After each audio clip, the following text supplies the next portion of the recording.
Okay, Member Bauer, the meeting is now live, and if you'd like to gavel the meeting open, and then I can take the roll. Okay, gavel away. Yeah, go ahead, take roll, thank you. Member Bauer, Here, Member Embley, Member Embley, Member Harding Jenkins, Present. Semenenko, Here. and Member Yule. Present. And you have a quorum.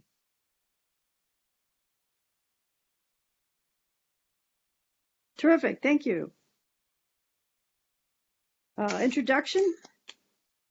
Do we have anybody that we're introducing to ourselves to? I think we have a couple of applicants on the line for the two projects that are listed on the agenda tonight.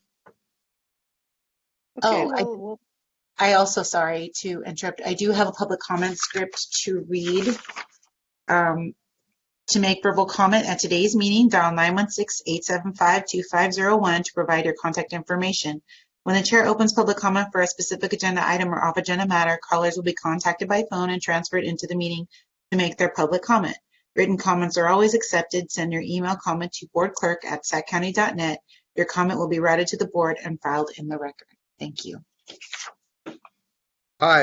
Hi, this is Jeff Lenhart with RMW Architecture Interiors, and I'm here on behalf of the hangar expansion project.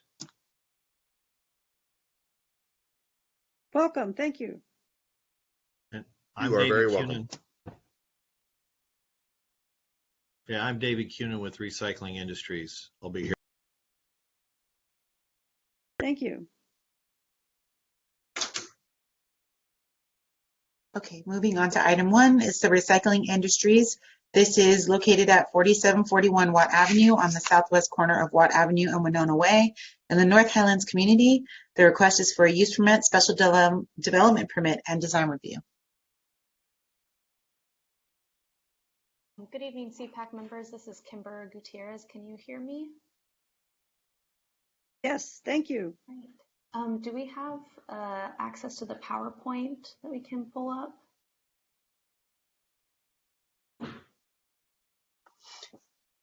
Yes, I currently have it on the screen. I don't see anything. Does anyone else see it? No, I don't see it either. It's the agenda that's up. Oh, okay. Let me go ahead and. David, I can see it. I can see it too. This is Suzanne.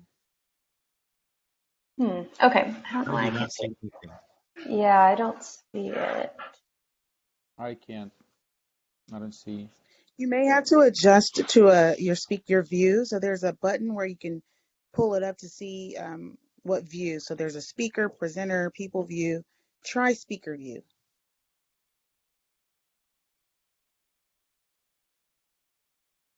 And if you can please help me change my member name or my name. Nope, doesn't help.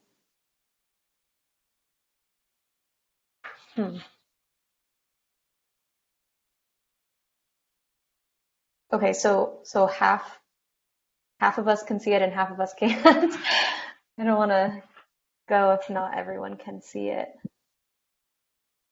Yeah, I do have it up. This is Rochelle from Clerk of the Board's office. I do have it up on my screen, so I could see it on my end. Let me try and present my screen and see if it works. So just give us a couple seconds to let me pull up the PowerPoint and see if maybe that'll help. Hold on a moment.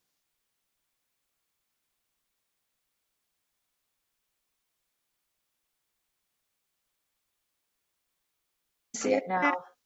Yeah. Awesome. Thank you. Thank you. Yes. Okay. Well, good evening, everyone. My name is Kimber Gutierrez, and I am the lead planner for PLNP 2019-00305 Recycling Industries, and I will be presenting the proposed request to you all tonight. Before I begin, I did want to just reiterate the clerk's announcement that if you are a member of the public wishing to provide a live comment, please call 916-875-2501. This number will also be on the top right-hand corner of my presentation for easy reference. Next slide, please. The subject parcel is located at 4741 Watt Avenue at the southwest corner of Watt Avenue and Winona Way in the Highlands community. The site is currently developed within an existing recycling center facility and operation. Next slide, please. The subject parcel is located within the North Watt Avenue Special Planning Area and is within the Triangle Gateway District sub-area and the Transit-Oriented Development subzone of the Special Planning Area. Surrounding land uses are predominantly commercial retail, with the exception of the residential development, which is east of Watt Avenue. Next slide, please. There's quite a bit of site history, so please bear with me on the next two slides. But Recycling Industries has been in operation since 2010. It is considered a material recovery facility, or an MRF, which means the facility processes clean recyclables that are obtained from various businesses, printers, and manufacturing facilities, as well as curbside material collected by the county. On peak days, up to 400 tons of material is collected per day and is processed at the facility. No municipal solid waste is accepted at the facility. However, under state solid waste regulations, a solid waste facility permit is required to operate if the curbside material being processed contains over 10% trash, which is also referred to as residual material. So the Recycling Industries operation currently has a medium volume solid waste facility permit from the Sacramento County Local Enforcement Agency, or the LEA. And the medium volume solid waste facility permit allows processing of up to 99 tons per day of curbside material that contains over 10% residual material. So per the LEA, a large volume solid waste facility permit is actually required for the facility to permit the entire 400 tons per day capacity that they are currently operating as. This includes the existing clean recyclables, so not the residual material already being processed by the facility. So although there is no change in the overall processing capacity and operation of the current Recycling Industries facility, the proposed project will change the classification of the facility from a medium volume solid waste facility to a large volume solid waste facility. Next slide, please. So as I mentioned earlier in a previous slide, the project site is located within the Triangle Gateway District of the North Watt Avenue Corridor Special Planning Area. The Sacramento County Zoning Code industrial uses that are permitted or conditionally permitted in the M1 or Light Industrial Zoning District are permitted within the Triangle Gateway District. So the property was zoned M1 prior to the adoption of the special planning area. So the Recycling Industries facility was originally classified as a minor recycling facility per the zoning code, but because of the higher residual waste product, so that 10%, the facility no longer meets the definition of a recycling facility per Chapter 7 of the zoning code, nor does it meet the definition of a solid waste or a green waste facility. So on October 17th, 2018, the planning director issued a determination that the facility is substantially similar in nature, characteristic, intensity, and compatibility to the listed use and definition of a hazardous waste storage or disposal facility.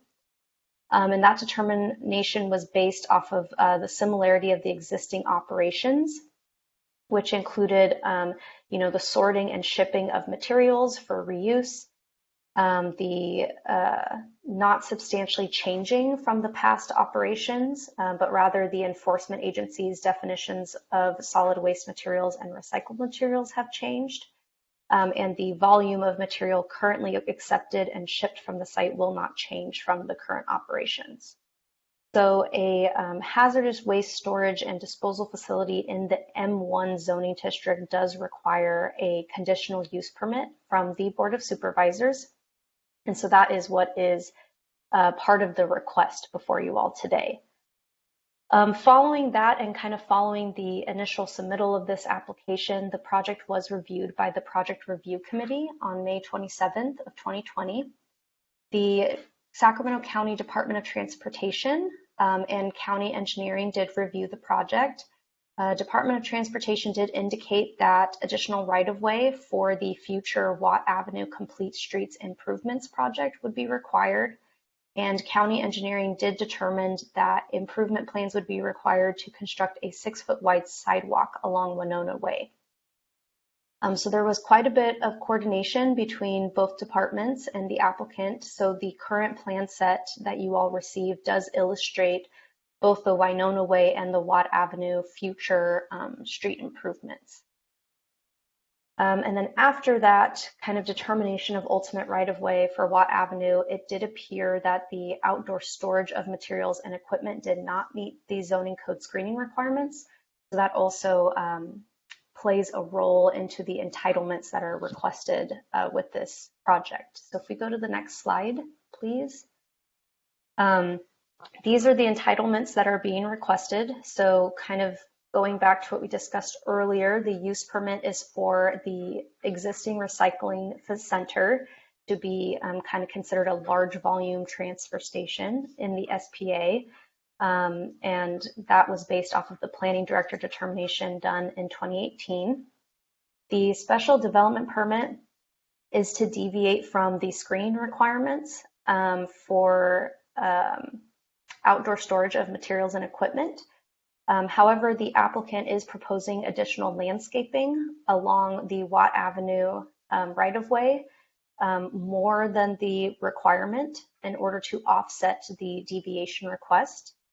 And then a design review to comply with the Sacramento County countywide design guidelines. And this is pretty much reviewing mostly the landscaping that is being proposed.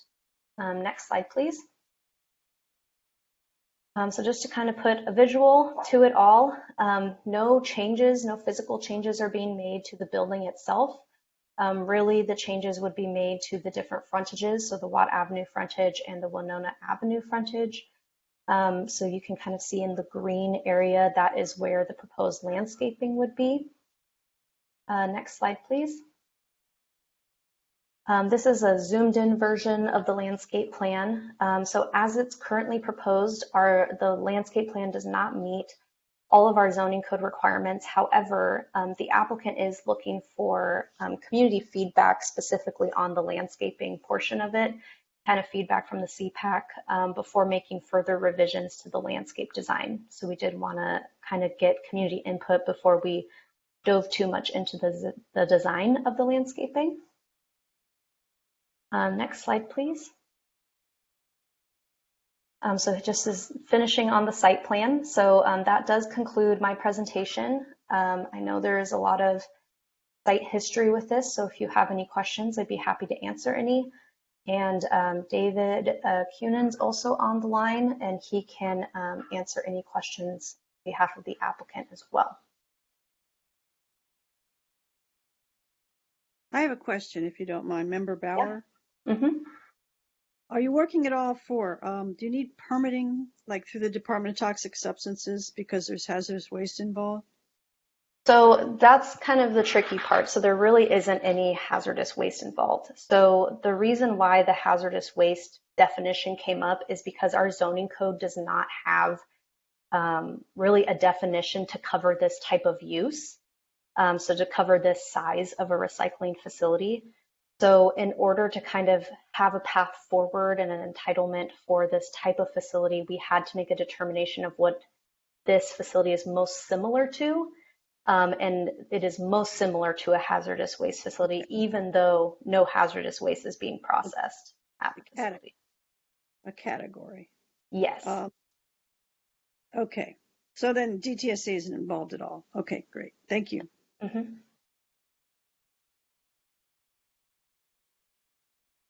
Anybody else have questions? How many members are missing it from this meeting?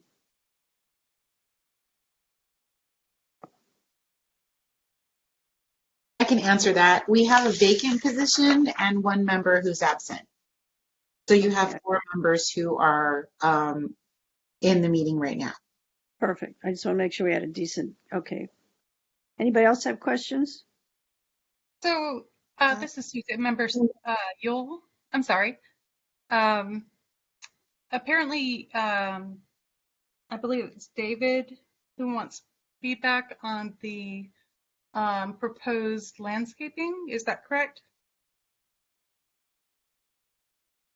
Yes. Yeah. Okay.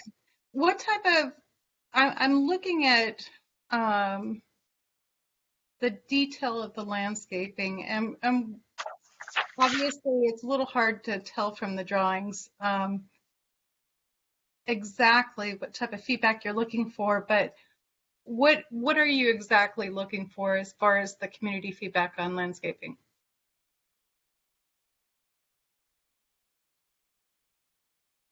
Would that be where I start chiming in? Yeah, Yes, go ahead. Go ahead, David. Okay, let's see if I do this right. Well, there's certainly there's a landscape code that we're trying to comply with, but we're also in a heavy transient area, being that we're part of the PBID for the 80-watt district, and so we kind of have a conflicted regimen of, if we comply with everything with the code on our landscape, it's going to accommodate more, frankly, homeless camping on our property. So we wanted to design in a septed fashion to, make things. We just don't want it to be a camping ground. And we've worked with Kimber, and I think there's a variance that we requested on setbacks, because there was supposed to be a big setback, and we did get we applied that, hey, we should make that setback as little as possible, and to deter the kind of camping that goes on in the area. And the reason why there's camping there is just because of all the laws that are complicating things right now in the state, frankly. So I think our plan's pretty good. If there was any concerns or questions, we want minimal trees, and we're going to put the trees in, but we don't want a lot of hedges and shading. We're going to block it with some screen fencing, but we don't want big hedges that homeless people can hide behind, criminals, people trying to break in or something like that. We don't want any of that. We want to make it open, transparent, anybody can see, and deter anybody from wanting to hang out on the landscape area.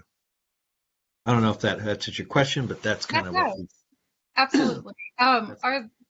Do you currently have an issue with homeless sleeping there right now overnight? We've had it happen. We're in the 80-watt district, which is the north. It's the PBID up at North Highlands at Watt Avenue and 80. And I can speak from the standpoint of, the district. I'm the chairman of the district as well. Mm-hmm. And there's a lot of homeless in certain portions. We've been fortunate that we've only had an occasional camper here and there that we've politely moved along. But, you got illegal parking on the streets, and, we're doing quite a bit to keep the area clean and beautified, and I think we're a good neighbor. But I'm just kind of speaking to you generally as to why the landscaping is the way it is. And we feel it's set up best to be a deterrent for people to linger on the landscape, and especially the fact it's right next to a bus stop as well. We don't want people destroying it, hanging out in it. It won't be a landscape that someone wants to walk on and pop out a beach chair and hang out. Right. Well, I agree with you. I'm no expert on homeless deterrent landscaping, but if you've done your due diligence and made it not an easy campground, then I'm in agreement. So, all right. Cool. That's all the question I had for you. Thank you. Yeah. Thanks.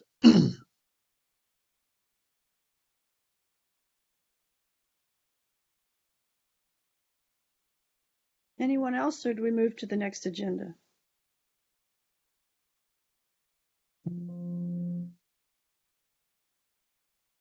Chairperson Bauer, you need to vote on this item, so you would want to call Sorry. for any other questions. There is no public comment, and so if you'd like to call, ask if any of the members would like to vote on the item or make a motion on the item. Anyone want a motion, please? I'll make a motion. There we go. Second? Wait, are you motioning to approve the project, Yes. Yeah. Member Semenenko? Yes, I'll make a motion to approve the project. Okay, thank you. And do I have a second? Member Harding, second. Thank you. Member Bauer? Aye. Member Harding Jenkins? Semenenko? Aye. And Yule? Aye. And the motion carries with those members present. Moving on to item number 2. This is the Summers Hangar expansion. It is located at 5617 Price Avenue at the northwestern corner of the intersection of James Way and Price Avenue in the core aviation industrial district of the McClellan Park Special Planning Area Ordinance within the North Highlands community. The request is for a special development permit and design review. Thanks, Alma. This is David Ulrey, Associate Planner, the planner for the Summers Hangar and at McClellan Park project. Next slide, please. So as a reminder, to make a live comment, please call 916-875-2501, located at the top right-hand corner of the slides. The project's located at 5617 Price Avenue at the northwestern intersection of Price and James Way within the McClellan Park Special Planning Area. Specifically, it's in the core aviation and industrial subdistrict, of course, the North Highlands community. The setting, it's currently there is an existing 21,223 square foot hangar that was constructed in 1957. And it is adjacent to the McClellan runway. Next slide, please. I'm sorry, I'm still seeing the other slide. I'm not seeing your PowerPoint. Oh, no. I'm able to see your PowerPoint, so we're back at square one. Oh, boy.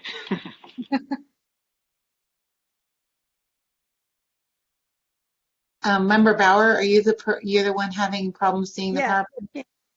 So we're on the 2 of previous slide of the. Doesn't see, I don't see it either. I just had to go pull up the agenda from the website.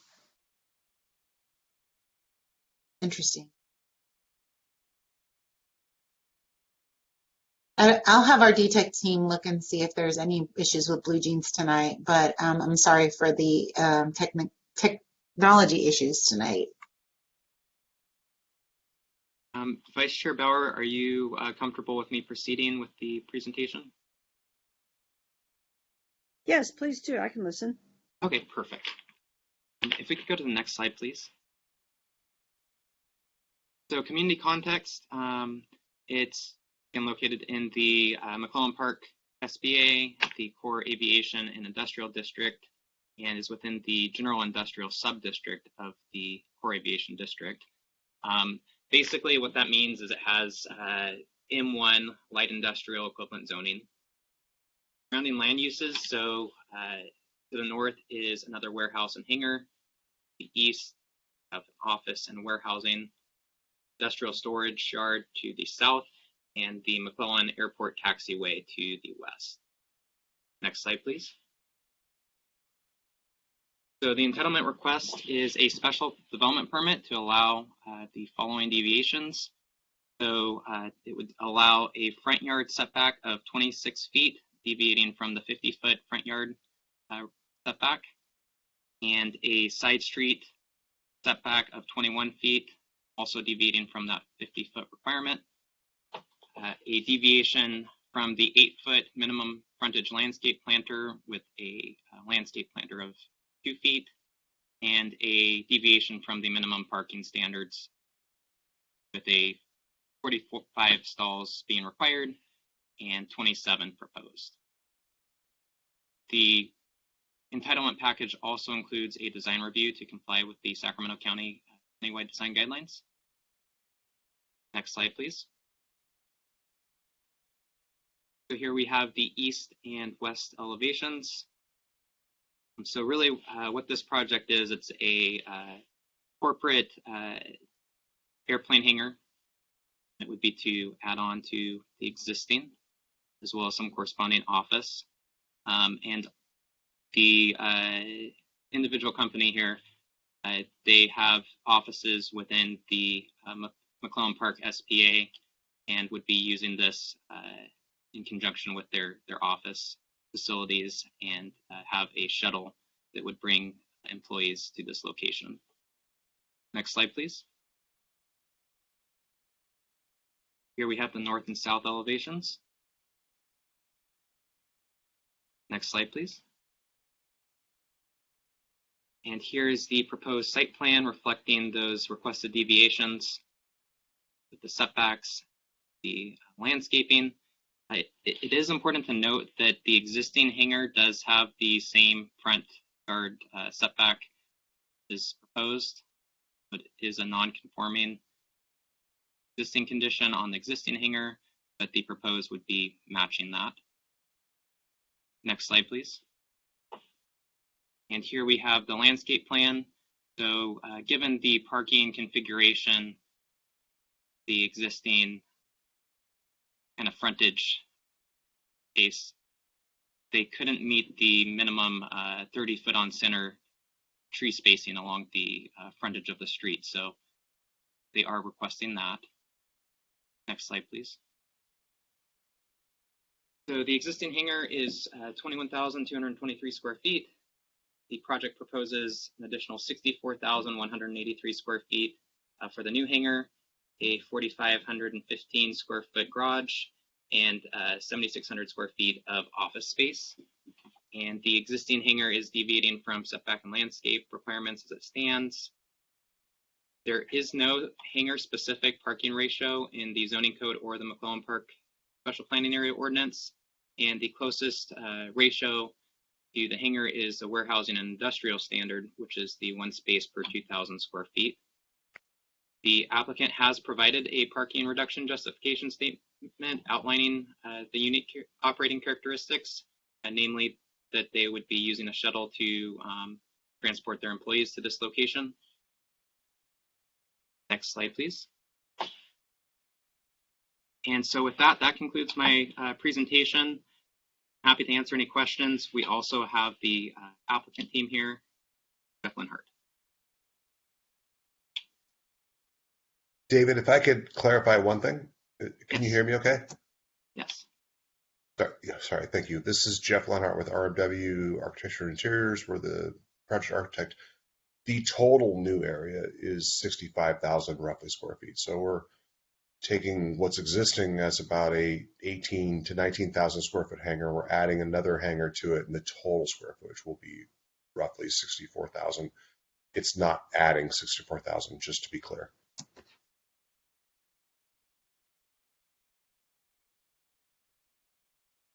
Hi, Yeah, Jeff. no This is Member question. Neal. Oh, sorry. Go ahead.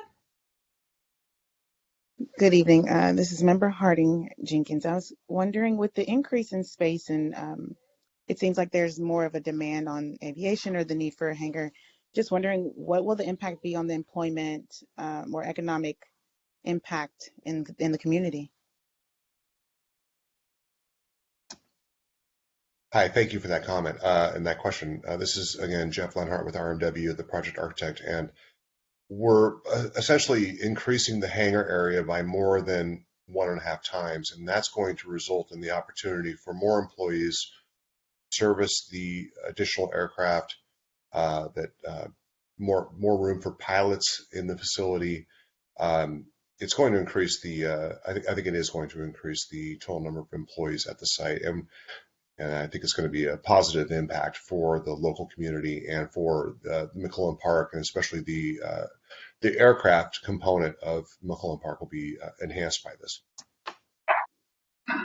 And then during the, thank you for that. I'm so glad that there is a positive impact. And then during construction or development, how is traffic or the neighborhood or community around there, how will that be, I guess, impacted as well? Is there a timeline for if you were to get approval, how long it would take, or what will there be lanes or traffic shutdown? I mean, the community around, how will it be impacted during the development or of this new construction? That's a great question. Let me try to elaborate on that. Again, this is Jeff Lenhart with RMW. The current owner that owns the existing hangar also owns the adjacent piece of property that would be the site for the hangar expansion. And we do not anticipate any need to shut down any of the neighboring roads. We're going to do all the construction on site, and if we can attain planning entitlement approval within the next 3 to 6 months, then the client's intention is to develop the expanded hangar, which is going to look so much better than it is right now. It's a nondescript hangar, and we're really adding something that could be almost landmarkish to McClellan Park. Awesome. And then my last question, is there currently a partnership or a linkage with any community partners, any schools for opportunities for youth or folks to learn more about aviation or what y'all do there, what happens at a hangar? Is there anything currently in place with a linkage with community? Thanks. That's another great question. Again, this is Jeff Lenhart with RMW. My understanding is that currently this facility links up with the Aviation Museum, which is just to the north and to the east of this facility. And it's sort of an opportunity for kids to get over to this hangar where there's some modern aircraft and some classic aircraft, and it's an opportunity to share with them the history of the aircraft and to get youngsters excited about aviation. So I think that's going to continue, but it's not really official, but it's happening. That's a fair way of saying it. I'm over. All right. Thank you so very much. I appreciate it. And thank you so much for the project. Thanks, Crystal. Those were great questions. And I'd like to touch upon your last question there. I know I was a while back, and I can't remember her name. I was speaking to somebody from the Aviation Museum, maybe somebody on the board. Currently, the district that's within the North Highlands area is the Twin Rivers Unified School District. And I don't believe there's any programs going on with that district, but it would be good to at least plant the seed that we would like to get something going with that district. I think currently there's something going on with San Juan Unified, but Twin Rivers is not. But let me go into my question regarding the parking. It was mentioned that the folks would have to be shuttled in. Is there enough parking for the expansion or is that a separate issue? So this is David from planning. I can kind of help answer that. As required by the zoning code, they would need to provide 45. However, they are seeking a special development permit to only provide 27, given kind of what they've described in their application with the shuttle type operation and kind of some of the existing site constraints. But Jeff, I don't know if you want to further elaborate on that. But no, David, thank you very much. That's a good point, David. Again, this is Jeff with RMW. Historically, the parking demand at the existing hangar has been remarkably low. There's only 4 or 5 existing spaces out there for parking. And we're trying to kind of duplicate what's already out there on the opposite side where the new hangar expansion is happening, such that we can create sort of a symmetrical layout. However, we are still in negotiations with, we're still talking to the Department of Transportation folks that are involved in the project. And we're working on some scenarios we might be able to provide more parking just for convenience, but we're not convinced that we actually need it because historically the amount of parking is really, really low. And the headquarters for the client is only less than an eighth, 16th of a mile away. So they do have, it's really convenient for them to just shuttle people, and they have maybe a once a year time where there's not quite enough parking on site, then they can shuttle people between their 2 facilities now.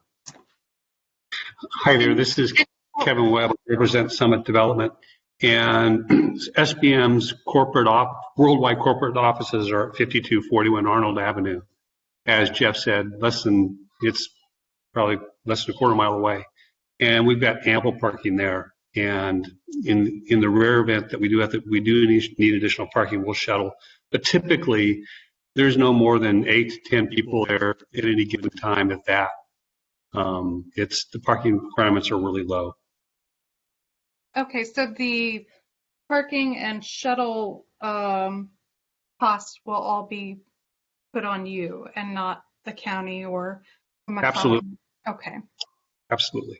And real quickly, if I could just speak to the architecture, I think Jeff and his group did a great job. And really what we tried to mirror is the Art Deco style of the general headquarters offices on Arnold Avenue that were built back in the 30s.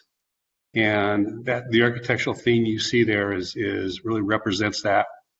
And our goal is to do just a great job on the architectural style on that building. No, I agree. The architecture is beautiful, and I think it is representative of the time era there. Is the headquarters also somewhat in that same style? I haven't seen it personally or remember.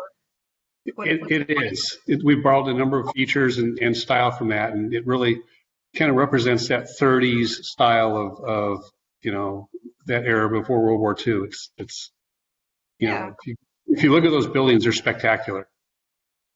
I agree. Can I make a motion to approve it? Yes, please. I make a motion to approve this project.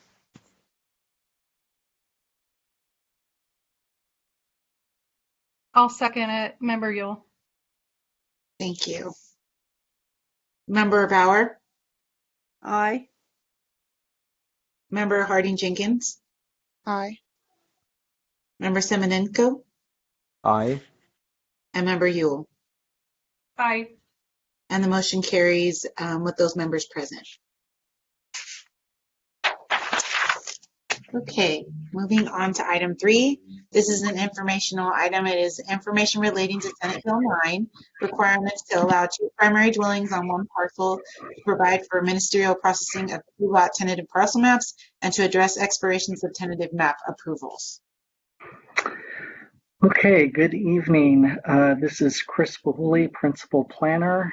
I will be providing the presentation for this item, which, as the clerk mentioned, is an informational item to discuss the county's approach for implementing a new state law, Senate Bill 9. Last week, the Board of Supervisors introduced county code amendments and updates to the zoning code's user guide to begin processing requests under SB 9, which I'll talk about in a few moments. During the hearing, staff committed to attending all of the CPAC meetings and the Planning Commission meeting to discuss the new state law, which goes into effect on January 1, 2022. And your CPAC, North Highlands, is the first CPAC that we are attending to provide this presentation. Next slide, please. In September, Governor Newsom signed SB 9, which has 3 main components. The first is that it requires by right development of 2 primary dwellings on one lot within single-family residential zones. Second, that property owners be allowed to split one lot into 2 lots administratively. And third, that tentative maps can be approved for 4 years rather than 3 years. All of these provisions are exempt from the California Environmental Quality Act and have certain requirements that must be met. And I'll talk about those individually in just a moment. And as I mentioned earlier, they do all become effective, all of these provisions, on January 1, 2022. Also want to note that we have been, county staff have been monitoring guidance and whether or not guidance was going to be provided from the state regarding this new law. But in meetings that we've had with them, they've indicated that it's likely that that guidance would come out sometime early 2022. And therefore, since this law becomes effective on January 1, we decided to move forward with getting some preliminary approvals through the board so that we can begin processing applications.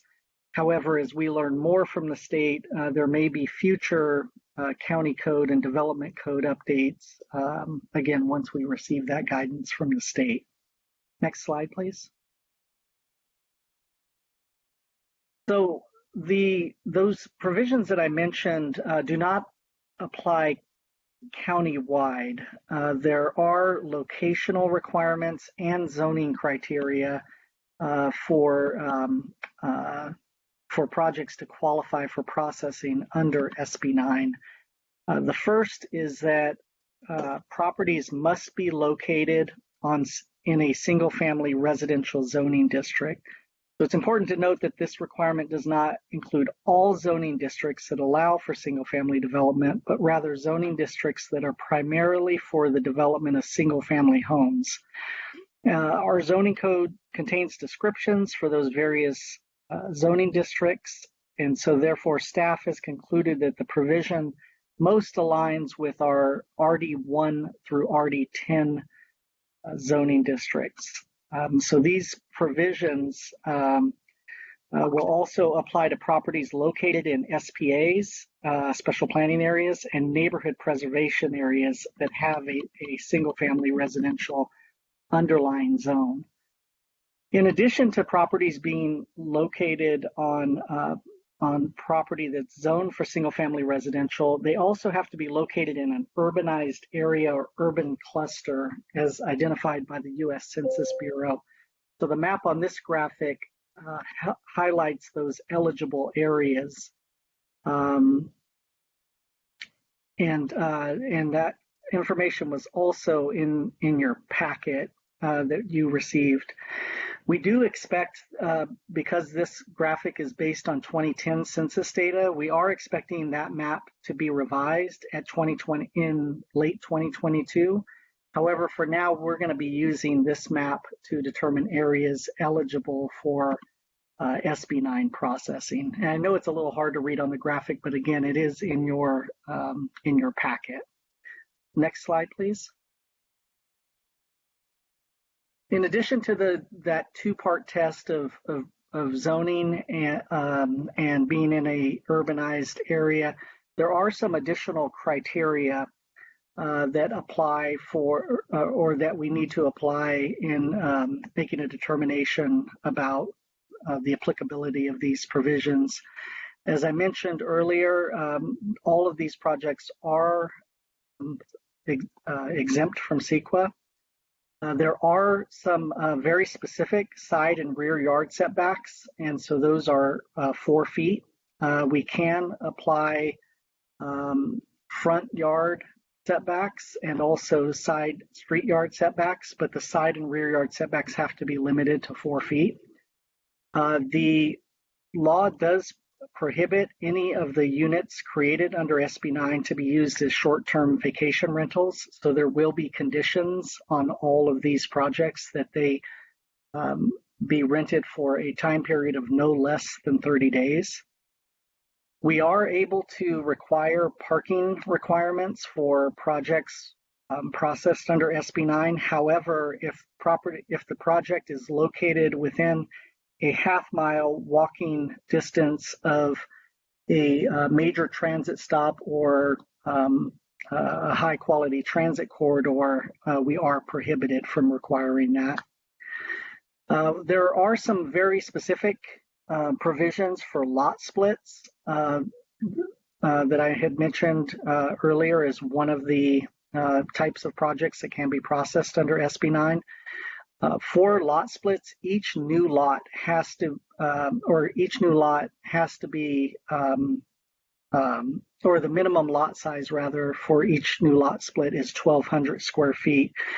The two lots that are created have to be roughly equal in size, so you can't have a 5,000 square foot lot and a 1,200 square foot lot. They have to roughly be equal in size, and the law specifies that it be roughly a 60 to 40% lot split. And then finally, an additional criteria is that the owner requesting the lot split must sign an affidavit indicating that they will reside in one of the properties for 3 years following the approval of the urban lot split. Next slide, please. So I want to talk briefly about how staff is anticipating that these requests be handled, and note that this approach could change based on direction from HCD, the State Department of Housing and Community Development. Staff has developed an application for parcel maps, and we propose to charge a flat fee for the application, and that would be very similar to the approach that we charge for other parcel maps. And I know that the CPAC knows this, but parcel maps are the lot splits that are 4 lots and less, and that would be, again, because these urban lot splits are taking one lot and dividing them into 2, it would be a similar type approach here. Staff believes that the fee approach is reasonable, given that all of the maps are still subject to review and conditioning, although we have a very limited amount of conditioning that can be done. Staff intends to use the Project Review Committee, which is our group of county departments and agencies that will analyze the parcel maps as is done for other ministerial entitlements, and they will provide recommended conditions consistent with the law. Based on board direction from the hearing last week, surrounding property owners and CPAC members will receive a courtesy notice of filed applications. So that was a development that occurred at the board hearing last week. The board members indicated that they would like property owners living within 500 feet of the subject property to be notified of an application that has been filed for an urban lot split, and also for notification to be provided to CPACs. We're still working through exactly how that process would work. It's likely that we would handle that through an email to the CPAC members. And if a presentation was requested by the CPAC, it would have to come from a CPAC member that they would like to hear that item. But again, as these are subject to a ministerial processing, it would be an informational only presentation. And then finally, unlike parcel maps, which are currently considered by the Subdivision Review Committee, these parcel maps, these urban lot splits, would be considered by the planning director, as it is a ministerial action. So the decision body would be the planning director, and any appeals would be heard by the Planning Commission doing business as the Board of Zoning Appeals. Next slide, please.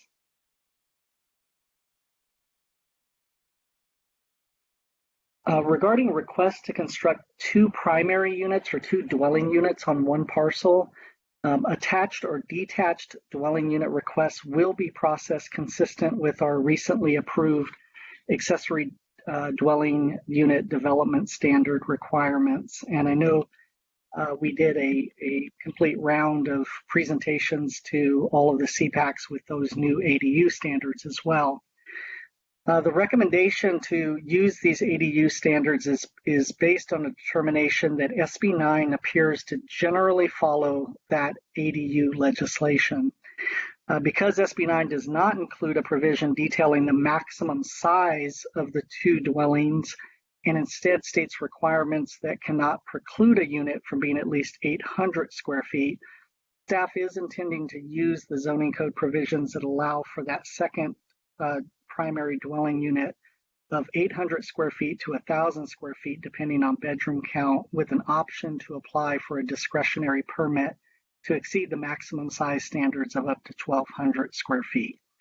So the upshot of using these standards is that it will result in those size limits applying to one of the two units created under SB 9. And so in conversations with the state, that has it's not come up that they it has not come up that there is a limit on the maximum size requirements. So I think we believe that we can move forward in this fashion. However, if there's additional guidance provided from the state that we cannot impose those requirements, then we may need to revisit this this provision of our this provision related to our processing of these requests. Next slide, please. So in terms of next steps, as I mentioned, we are going to be providing presentations to all of the CPACs and to the Planning Commission, make sure that folks know about these provisions and make sure that folks know that that these projects will be coming to your communities. In some instances, for those urban lot splits, as I mentioned, you will be noticed of them. For the second dwelling unit requests, you will not be noticed. Those will just proceed through a building permit process. We are expecting that the state will release some guidance on implementation of SB 9. We're hoping and thinking that that will happen in early 2022. Based on that guidance and based on other zoning code changes that we have been contemplating to codify some of the additional legislation that was passed primarily in 2019, we are working on putting together a package that will be headed to the Planning Commission and to the Board of Supervisors sometime early 2022 to, as I mentioned, codify some of those new requirements in state law.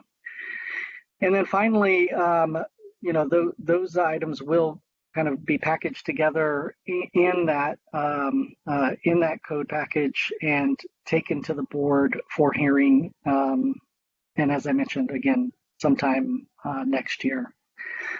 So with that, I will wrap up my presentation and answer questions that you may have about this new law and the county's anticipated process for implementing the law. Apologies, this is Member Harding. I'm sorry if I missed it. Can you just briefly explain what an urban lot split is? I'm so sorry about it at the beginning, but I'm not seeing the slides and I didn't see it in the agenda. So if you can. Yeah, no problem. So what is being called an urban lot split is basically just a parcel map, but it is defined in the law as a parcel map splitting one lot into two lots. And in order for it to be an urban lot split, it has to both be in an urbanized area of the county and also on a single family residential zoned property. So if I may, the intent of the law, at least as I understand it, is to allow for under this urban lot split to allow for a single family residentially zoned parcel to be split into two so that additional housing can be built. Understood. Okay, thank you. Hi, this is Member Yule. Unlike the accessory dwelling, the urban lot split would be two different parcels which could be sold separately. One of the lots can be sold. So under an urban lot split, as I mentioned on one of the slides, a requirement for an urban lot split is that a property owner must sign an affidavit indicating that they will live in one of the homes built on one of the lots for a 3-year period. So they can sell the second one that they split off to. Correct. As okay, that's interesting.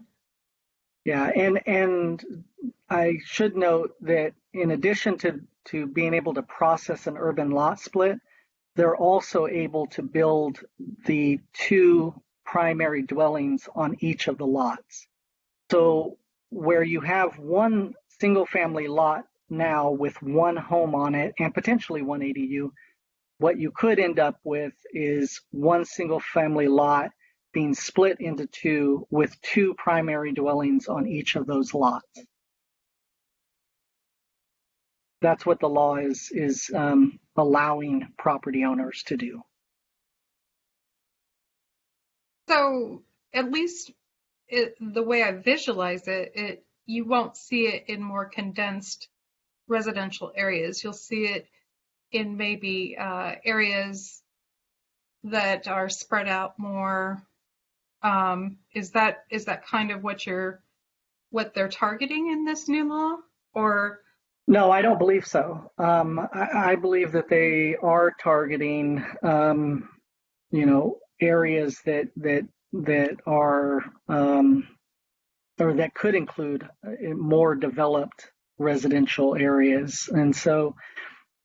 As I mentioned, the minimum lot size for a urban lot split is 1,200 square feet, which is quite small. Right.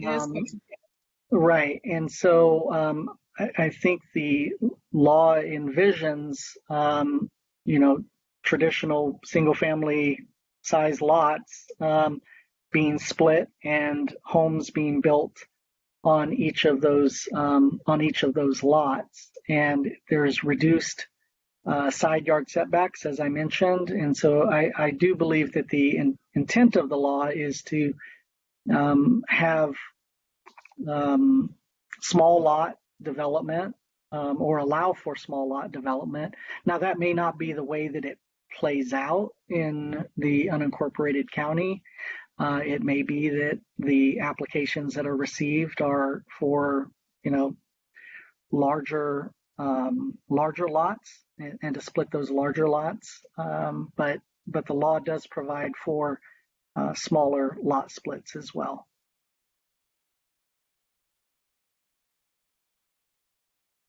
And how is this going to impact the CPAC? Has there been any sort of studies done on the current permit requests that come in, and to see what that would reduce in terms of requests for permits? Or yeah, good question.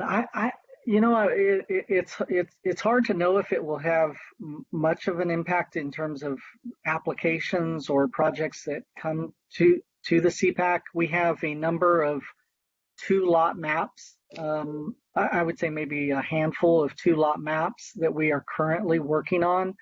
And in talking with those property owners, maybe one of them, maybe one or two, may be interested in transitioning their application into an urban lot split application. But for multiple reasons, the other property owners are not interested in pursuing the urban lot split application. So I'm not sure at this point what sort of impact it'll have and how many applications we'll receive and what that means in terms of discretionary applications that are considered and recommended by the CPAC. We are going to be, one of the provisions of the state law is that we are required to report on an annual basis to the state about the number of applications that have been processed. And so that's something that we can follow up with the CPACs on an annual basis on in terms of the number of applications. So I'm uncertain at this point of what impact it will have. Thank you. This is Member Harding. I wanted to, how will homeowners or folks that are eligible to apply this legislation, how will they be informed or aware that this is an opportunity that they can pursue? Yeah, that's a great question. At this point in time, as I mentioned earlier, the law was signed in September. We've been kind of scrambling, given that the launch date for processing applications is January 1. We've been working on just kind of putting together the framework for processing these applications. We are working on fact sheets that will be placed on our website with information for property owners. And as far as any kind of larger public information or awareness to property owners, we really haven't given much thought to that currently. But that is something that it is a good point to raise and something that probably we should give some additional consideration to doing to inform property owners about the opportunity. Thank you. Also, this is Member Ewell. This seems to be kind of a rush job, and I know you guys are doing the best you can on it, especially with the law not being fully codified and guidance not fully being given. And I'm sure that as time goes on, guidance is going to have to clarify specific instances. But how closely, I guess where I'm going with this is this is a work in progress, and how closely is it being watched? And if there's a huge concern from, say, this CPAC, where we would obviously take it to the board of supervisors, but we would also want the state notified too if something severe comes up that is not to our liking. Do you know where I'm going with that?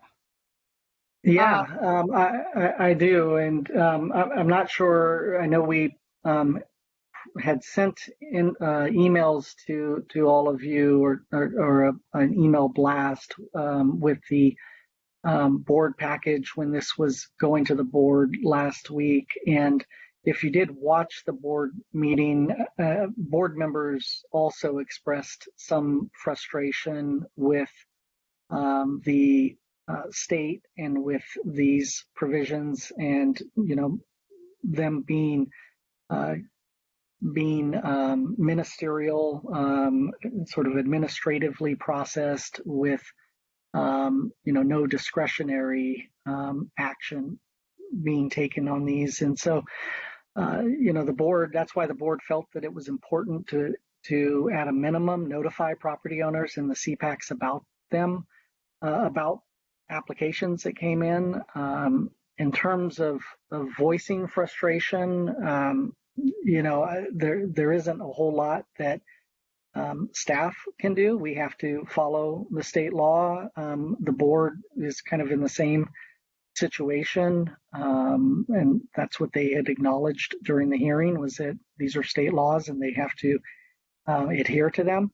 And so perhaps if there are projects that come up that are problematic, informing the state Housing and Community Development Department about them and state representatives about them might be appropriate. But at this point, these are state laws that we need to provide an approach to process under.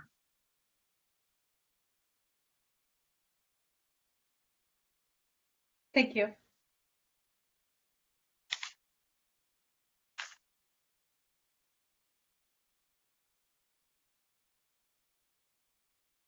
Move to approve the project as presented. Oh, I'm sorry. This is an informational item. So I'm just providing information. There's no action that's being requested of the CPAC. Thank you for clarifying. My apologies. I just went back to the agenda and saw that. My apologies. No worries.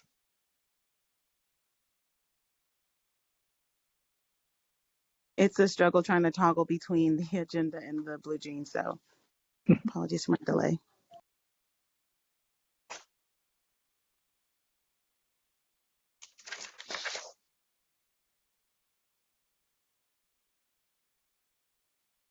Do we have another Just agenda? to know what's next. I'm sorry. I know you mentioned that our North Highlands CPAC was one of the first. So after presenting to all of the CPACs, what's the next step? The next step is that we'll be processing applications. As I mentioned, we will be notifying the CPAC when we have applications for urban lot splits or 2-lot parcel maps being filed in the boundaries of the North Highlands CPAC. And then once we complete all of the presentations to the CPACs, there is a zoning code package that is going to go to the Planning Commission and the board, as I mentioned.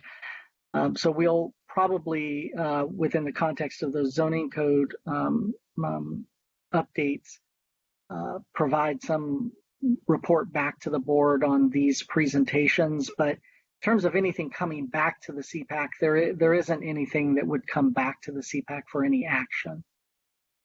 And then are the applications, is it an ongoing process or is it going to be closed at a certain time?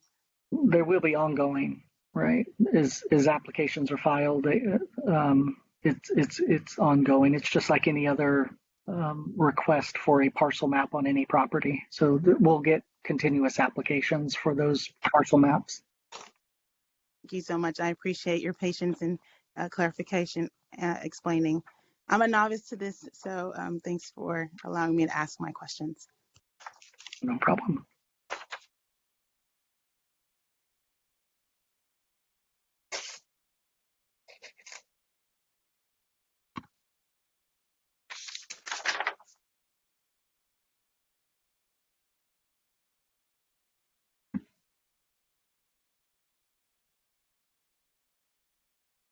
Are there any other questions for members, or would you like me to move on to the next item? No questions. Okay, the next item on the agenda is officer elections.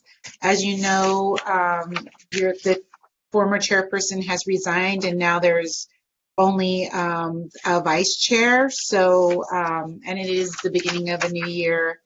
And usually we schedule officer elections at this time, but since you don't have a chair also, there's an additional need to hold officer elections. So if you like to discuss that, and then have any members who would like to motion or, like I said, have a discussion regarding the elections.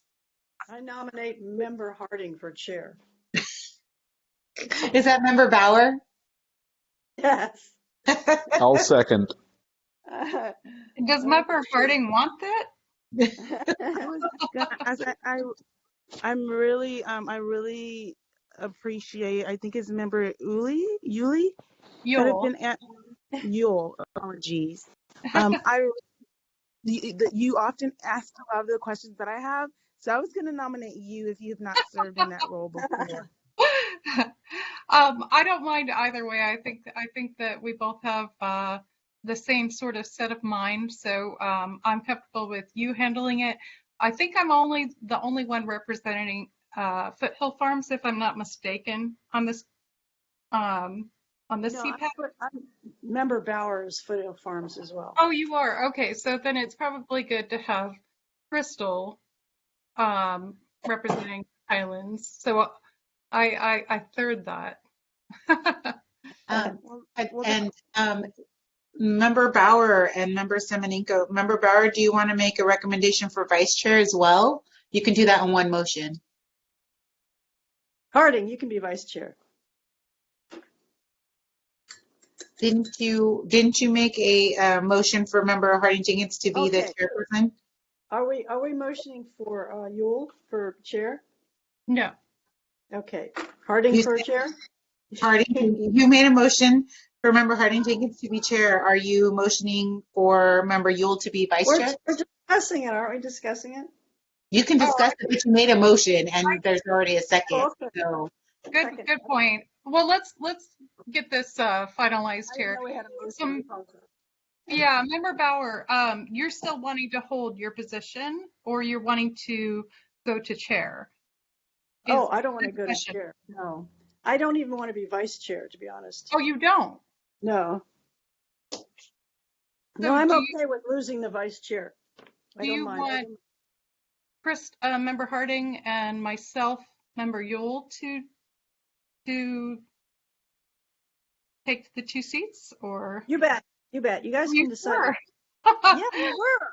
You're the ranking member here. You've been here the longest. Oh, ranking. I've heard your background. But I'm fine. Is that a motion for Member Harding Jenkins to be chairperson and Member Yule to be vice chair? We're still talking. Give us one more second. We haven't motion yet. We're still negotiating. No, she made a motion and there's a second, so that's on the board. If you want to withdraw your motion, Member Bauer, that's totally doable, and that means it wipes the slate clean. We go back to 0. Formal motion, so withdraw it. Yes, let's discuss. Okay, sounds good. Thank you. So are we in agreement that Member Bauer doesn't want the vice chair any longer, right? No, thank you. I don't. Thank you. Okay. And does anybody else want a seat?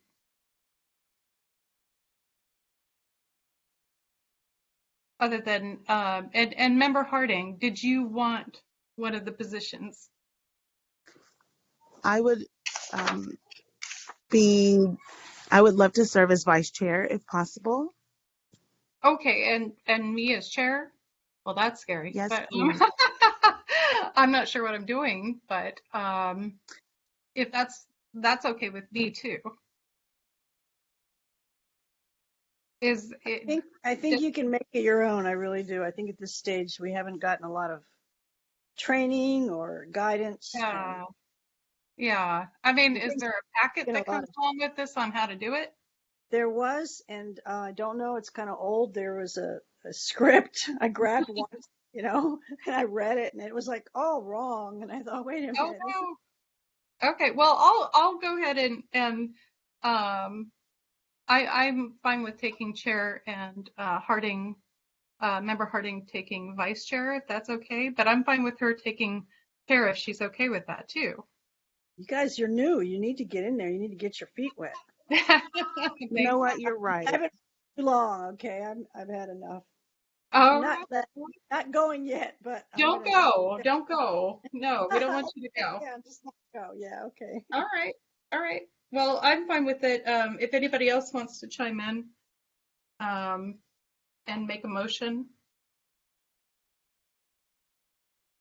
I move that Member Yule serve as chair and Member Harding Jenkins serve as vice chair for the upcoming year. I'll second. Is that Member Harding Jenkins who made the motion? Yes, it is. Okay, thank you. So that's a motion for Member Harding Jenkins to be the chairperson and Member Yule to be the vice chair? The other way around. Okay, that's what I thought. Okay. So Yule as chairperson and Jenkins as vice chairperson. There's a second from Member Semenenko. Okay, I'll take the roll call vote. And Member Bauer? Aye. Member Harding Jenkins, Aye. Member Simonenko, Aye. and Member Yule. Aye. And the motion carries unanimously with those members present. Can you forward me quite possibly and Member Harding the information on how to run a meeting? I can forward the information we have. I don't know that it's exactly how to run a meeting, but I can also provide you with some videos from other chairpersons for CPACs who are run a really good meeting. So that might help you. That'll be perfect. Yes. Okay. Thank you. Thank you. Thank you. So the next item on the agenda is a staff update. Yeah, good evening, CPAC members. This is Kimber Gutierrez again. For our staff update tonight, I do have 2 updates on 2 different projects that went before the CPAC this year. The first is the 34th Street parcel map was heard by the CPAC on June 22nd. It is going to the Subdivision Review Committee for a final decision on January 6th of this next month. And then the second update is for the McClellan Apartments, which was heard by the CPAC in August. And that will be going before the Planning Commission for a final decision also in January, next month, January 10th. And that's pretty much it for staff updates.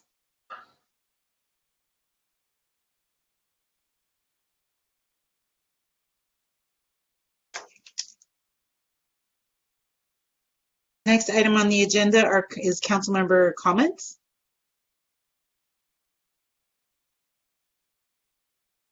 This is Member Harding, just extending some positive vibes and well wishes to each and every one of you as we cross over to a new year. May it be filled with all of your heart desires and safety and love and all of that good stuff. It's been a privilege to serve with each of you on this committee, and I appreciate your time and support. Said, thank you. I couldn't agree more. Happy holidays to everybody. Thank you. Thank you. And the last item is public comments, and we do not have any public comments. We did not have any public comments for any of the items on the agenda today. Question, is there an easier way for us to access the slides and stuff? I don't receive an email with it. I usually have to go to the website and click through for the agenda and the packet. Is that the procedure like every time? Is that what's expected? No, you should be receiving a packet via email, so we'll have to check your email to make sure that your email is correct. No, what happened is there was a email that went out that had you had to open up something, actually had to get an app to open up the information. It was KiteWorks. Yes, it's called a cloud. We use it as our cloud because packets are too large many times for people to receive via email. So we use the county, it's a cloud where you can access packets and material, people who are outside of the county, our county system, who can obtain the files. Like I said, many times they're rather large and they go beyond the limits of people's email boxes. So that's why we use that cloud system to provide packets to the members. That makes sense, but it would have been helpful to have an email ahead of time to tell us to look for KiteWorks and why we were getting it, because there was no information with the email on what this was about. That's recently changed because it wasn't called KiteWorks before. I just noticed that today it had to send something via email and through that system, and I hadn't noticed that either before. Before it was called SAC Drive, but now I did see it today that it changed to something different, and that we didn't get notice of that change either. So I'm sorry for not providing you with that information. I will do some research with DTEC and find out about that change. Also, the link expired before I had a chance to open it up. So I'm going to make sure next time I check the website and get if the agenda's on there, if the packet's on the website, I'm going to pull it off of that instead. I'll look into that, Member Bauer. If DTEC can extend the deadline, I mean, you know, for the point when it's sent to make sure it extends past the meeting date, that would be perfect. I had the same issue in pulling it up again. Okay, I will look into that.